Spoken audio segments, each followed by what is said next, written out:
एक गांव में एक किसान था जिसका नाम राम था। राम अपनी पत्नी सीता और छोटे से बेटे छोटू के साथ रहता था। राम बहुत मेहनती और ईमानदार था और उसकी पत्नी सीता उसका हमेशा साथ देती थी। सीता, मैं काम पर जा रहा हूँ। आज खेतों में बहुत काम है। ठीक है राम, तुम अपना ध्यान रखना और समय पर खाना खाना। राम अपने बैल और हल को लेकर खेतों की ओर चल पड़ा। राम खेतों में पहुंचकर अपने काम में लग गया। उसने देखा कि उसकी फसलें अच्छी तरह से बढ़ रही हैं। उसने सोचा, अगर सब कुछ ठीक रहा तो इस बार अच्छी फसल होगी। एक दिन जब राम लकड़ियां इकट्ठा करने के लिए जंगल गया, उसने एक चमकदार चीज देखी। उसने पास जाकर देखा तो वह एक सुंदर जादुई परी थी जो किसी कारणवश बेहोश पड़ी थी। राम ने तुरंत उस परी की मदद की और परी ने आंखें खोली और कहा, धन्यवाद राम, तुमने मेरी जान बचाई है। मैं तुम्हें इसके लिए कुछ इनाम देना चाहती हूँ। परिमा, मैंने तो सिर्फ अपना फर्ज निभाया है। मुझे किसी इनाम की जरूरत नहीं है। तुम्हारी ईमानदारी और सच्चाई ने मुझे प्रभावित किया है। मैं तुम्हें 3 वरदान देना चाहती हूँ। राम घर लौट आया और सीता को सब कुछ बताया।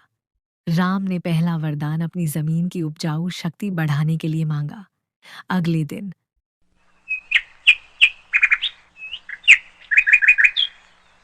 उसने देखा कि उसकी फसलें 2 गुना तेजी से बढ़ रही हैं।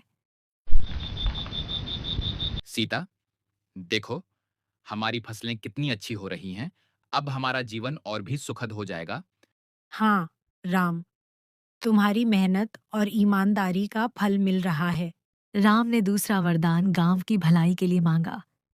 उसने चाहा कि गांव के सभी लोग समृद्ध और खुश रहें। धीरे धीरे गांव में सब कुछ बदलने लगा। लोगों की फसलें भी अच्छी होने लगी और सभी खुशहाल हो गए। राम, तुमने जो अपने वरदान का उपयोग किया है, उसके लिए हम सब तुम्हारे आभारी हैं। ये तो हमारा फर्ज था। गांव की खुशी में ही हमारी खुशी है। सब कुछ अच्छा चल रहा था, लेकिन कुछ महीने बाद गांव में सूखा पड़ गया। लोग परेशान हो गए और उन्हें समझ नहीं आया कि क्या करें। बाबा, अब क्या होगा? हमारे पास पानी भी नहीं है। चिंता मत करो छोटू, हम इस समस्या का हल निकाल लेंगे। राम ने अपना तीसरा वरदान सूखा दूर करने के लिए मांगा। परी ने उसकी इच्छा पूरी की और गांव में बारिश होने लगी। बारिश होने से गांव के लोगों की खुशी का ठिकाना नहीं रहा। सबने राम का धन्यवाद किया और उसकी ईमानदारी की प्रशंसा की। राम, तुमने अपने वरदान का उपयोग बहुत ही समझदारी से किया। मैं तुम्हारे गाँव की रक्षा करती रहूँगी। धन्यवाद। परिमा, आपकी कृपा से ही यह सब संभव हुआ है। गांव में सब कुछ ठीक चल रहा था, लेकिन एक दिन गांव के पास के जंगल में एक चुड़ैल का आगमन हुआ। उसका नाम था काली। यह गांव बहुत खुशहाल लग रहा है। मुझे यहाँ अपनी शक्तियों का विस्तार करना होगा। काली ने गांव के लोगों को डराना शुरू कर दिया। वह रात में गांव में आती और अजीब अजीब आवाजें निकालती, जिससे लोग डर जाते। बाबा, रात में अजीब आवाजें आती हैं। मुझे डर लगता है। डरो मत छोटू, हम सब मिलकर इसका सामना करेंगे। उसी समय एक और गांव से बगीरा नाम का एक व्यक्ति राम के गांव में आया। वह राम की सफलता से जलता था और उसे नीचा दिखाना चाहता था। राम ने अपने वरदानों का उपयोग कर गांव को समृद्ध बना दिया है। मुझे इसे बर्बाद करना होगा। बगीरा ने काली से मिलकर एक योजना बनाई। उन्होंने गांव के लोगों को भ्रमित करने और राम को बदनाम करने की ठानी। हम मिलकर इस गांव को तबाह कर देंगे। हाँ, और राम को दोषी ठहराएंगे।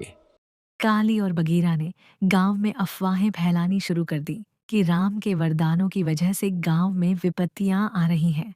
क्या राम की वजह से ही ये सब हो रहा है? हमें राम से बात करनी चाहिए। राम को जब यह सब पता चला तो वह चिंतित हो गया। मुझे नहीं पता था कि मेरे वरदानों का ऐसा असर होगा। राम, हमें सच का पता लगाना होगा। राम ने परी से मदद मांगी। परी ने राम को बताया कि यह सब काली और बगीरा की चाल है। राम, तुम्हें अपनी ईमानदारी और साहस से इस समस्या का हल निकालना होगा। मैं कुछ भी करूंगा परिमा। राम ने गांव वालों को इकट्ठा किया और उन्हें सच्चाई बताई। यह सब काली और बगीरा की चाल है। हमें मिलकर इसका सामना करना होगा। राम ने गांव वालों के साथ मिलकर काली और बगीरा का सामना किया। उन्होंने मिलकर एक योजना बनाई। गांव वालों ने मिलकर काली और बगीरा को गांव से बाहर खदेड़ दिया। तुम लोगों ने मेरी योजना नाकाम कर दी। हम फिर लौटेंगे। गांव में शांति लौट आई। राम की ईमानदारी और साहस ने गांव को बचा लिया। राम, तुम्हारी वजह से हम सब सुरक्षित हैं। यह सब गांव वालों की एकजुटता का नतीजा है। परी ने राम को आशीर्वाद दिया और कहा, तुम्हारी सच्चाई और साहस ने सब कुछ बदल दिया। मैं हमेशा तुम्हारे साथ रहूंगी। धन्यवाद परिमा। गांव में फिर से खुशहाली लौट आई और राम, सीता और छोटू ने खुशी खुशी अपने जीवन को आगे बढ़ाया। गांव में सब कुछ शांतिपूर्ण चल रहा था, लेकिन काली ने हार नहीं मानी थी। वह अपनी शक्तियों को और बढ़ाने के लिए एक गुप्त स्थान पर चली गई थी। वहां उसने अपनी ताकत को और भी भयानक बना लिया। राम और उसके गांव वालों ने मुझे हराया, लेकिन अब मैं और भी शक्तिशाली होकर लौटी हूँ। इस बार मैं उन्हें बर्बाद कर दूंगी। काली ने गांव के पास एक अंधेरी रात में वापसी की। उसने अपने जादू से गांव के चारों ओर एक डरावना माहौल बना दिया। राम को जब यह पता चला कि काली वापस आ गई है, तो वह चिंतित हो गया। उसने परी को बुलाया और उससे मदद मांगी। परिमा, काली वापस आ गई है और इस बार वह और भी शक्तिशाली है। मुझे आपकी मदद की जरूरत है। मैं नहीं चाहता कि गांव वालों को कोई नुकसान पहुंचे। राम, मैं तुम्हारी चिंता समझती हूँ, लेकिन याद रखो, तुम्हारी ईमानदारी और साहस ही तुम्हारा सबसे बड़ा हथियार है। मैं तुम्हारे साथ हूँ, लेकिन तुम्हें खुद इस समस्या का सामना करना होगा। काली ने गांव के लोगों को भ्रमित करने के लिए एक नई चाल चली। उसने गांव के चारों ओर एक जादुई धुंध फैला दी, जिससे लोग अपने घरों से बाहर नहीं निकल पा रहे थे। अब देखती हूँ राम कैसे अपने गांव वालों को बचाता है। इस बार कोई परी भी उसे नहीं बचा पाएगी। राम ने देखा कि गांव के लोग डरे हुए हैं और उन्हें समझ नहीं आ रहा कि क्या करें। उसने परी से सलाह ली। परिमा, यह धुंध गांव वालों को डरा रही है। हमें इसे हटाने का कोई उपाय करना होगा। राम, तुम्हें अपनी आंतरिक शक्ति पर विश्वास करना होगा। इस धुंध को हटाने के लिए तुम्हें अपने साहस और दृढ़ता का उपयोग करना होगा। राम ने एक योजना बनाई। उसने गांव के बीच में एक बड़ा अलाव जलाया और सभी गांव वालों को उसके चारों ओर इकट्ठा किया। उसने अपनी आवाज में विश्वास और साहस भरकर कहा, गांव वालों, हमें इस धुंध से डरने की जरूरत नहीं है। यह सिर्फ काली की चाल है। हम सब मिलकर इसे हरा सकते हैं। हमें अपने दिलों में साहस और विश्वास को जलाए रखना होगा। राम की बातों से गांव वालों में नया जोश आ गया। उन्होंने राम का साथ देने का निर्णय लिया। राम ने परी की मदद से एक विशेष मंत्र सीखा, जो काली की जादुई धुंध को हटा सकता था। उसने गांव के बीच में खड़े होकर मंत्र का उच्चारण किया। राम, तुम फिर से मेरे रास्ते में आ रहे हो, लेकिन इस बार मैं तुम्हें नहीं छोड़ूंगी। काली, तुम्हारी बुरी शक्तियां हमारे साहस और सच्चाई के सामने टिक नहीं सकती। मैं तुम्हें चेतावनी देता हूँ, गांव से दूर हो जाओ। राम के मंत्र और गांव वालों के साहस ने मिलकर काली की धुंध को हटा दिया। काली की शक्तियां कमजोर पड़ गईं और वह हार मानकर वहां से भाग गई। काली के भाग जाने के बाद गांव में फिर से शांति लौट आई। राम की ईमानदारी और साहस ने एक बार फिर गांव को बचा लिया था। राम, तुम्हारी सच्चाई और साहस ने एक बार फिर सब कुछ बदल दिया।